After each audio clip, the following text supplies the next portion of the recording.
EVA, ya'ni etilen vinil asetat.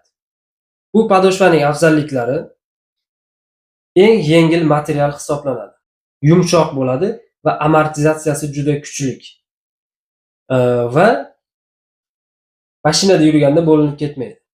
Kamchiliklari: tez eziladi va juda sirpanchiq bo'ladi. Narxi ham qimmat bo'ladi. Xullas, bugungi beradigan ma'lumotlarimiz shulardan iborat edi. Men o'ylayman, bu sizlarga manfaatli bo'ladi. Agarda mana shu ma'lumotlardan foydalanib, qaysidir poyabzal sotuvchisiga murojaat qilsangiz, unda siz haqingizda poyabzalni tushunar ekan degan tushuncha paydo bo'ladi va siz bilan o'ylabroq muomala qiladi. Bundan keyingi chiqadigan qiziqarli va foydali videolarimizdan boxabar bo'lish uchun bizga obuna tugmasini bosib qo'ying, do'stlaringizga ulashing va poyabzal haqida qiziqarli ma'lumot bilsangiz, kommentariyada yozib qoldiring, biz uni ko'pchilikka ulashamiz. E'tibor uchun rahmat. Aytgancha, bundan keyingi videolarimizda ba'zi noinsof poyabzal sotuvchilarining yolg'onlariga aldanmaslikni o'rganamiz.